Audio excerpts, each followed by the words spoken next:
teman-teman, pernahkah kalian membayangkan bagaimana semua komputer, printer, dan perangkat lain di sekolah atau di kantor bisa saling terhubung dan berbagi data?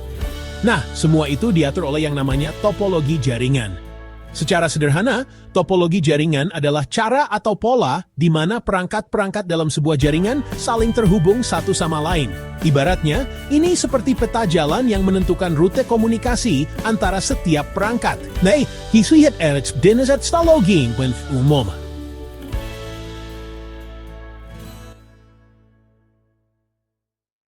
Ada banyak jenis topologi, tapi kita akan fokus pada beberapa yang paling sering digunakan. Topologi bus, ring, star, mesh, dan tree. Topologi bus. Topologi ini seperti sebuah jalur bus.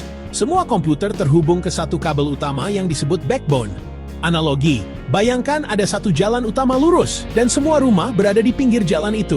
Kelebihan. Simple dan hemat kabel. Kekurangan, jika kabel utama putus, seluruh jaringan akan lumpuh. Topologi ring. Setiap komputer terhubung ke dua komputer lainnya, membentuk pola lingkaran. Data mengalir dalam satu arah. Analogi, seperti estafet lari, di mana setiap orang menerima tongkat dan memberikannya ke teman di depannya. Kelebihan, aliran data teratur dan tidak terjadi tabrakan.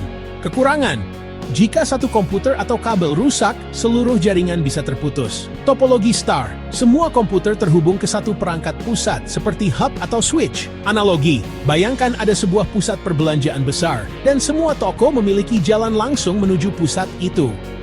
Kelebihan, sangat andal, mudah menambah atau menghapus perangkat. Kekurangan, membutuhkan lebih banyak kabel, dan jika perangkat pusat rusak, seluruh jaringan mati. Di sekolah dan kantor kecil, topologi star sering dipakai karena mudah dikelola dan mudah menemukan sumber masalah. Topologi mesh. Setiap komputer terhubung langsung ke setiap komputer lainnya, menciptakan banyak jalur redundan. Analogi, seperti jaring laba-laba, di mana setiap titik terhubung langsung ke setiap titik lainnya. Kelebihan, sangat andal dan toleran terhadap kesalahan. Kekurangan, sangat mahal dan rumit untuk pemasangan. Mesh biasa dipakai pada jaringan penting yang membutuhkan ketersediaan tinggi, misalnya pusat data dan jaringan backbone. Topologi tree. Gabungan dari bus dan star, ada kabel backbone utama, dan beberapa topologi star kabel tersebut.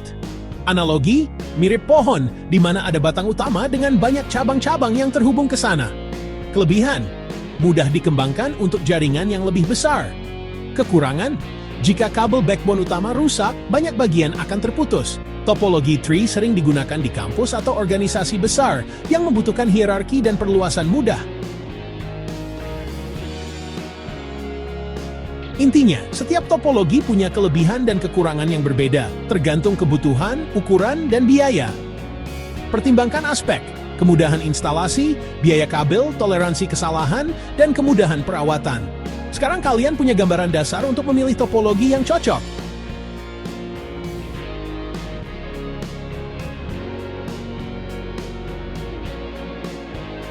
Praktikan di laboratorium, mulai dari topologi star untuk belajar, lalu coba konsep mesh pada simulasi.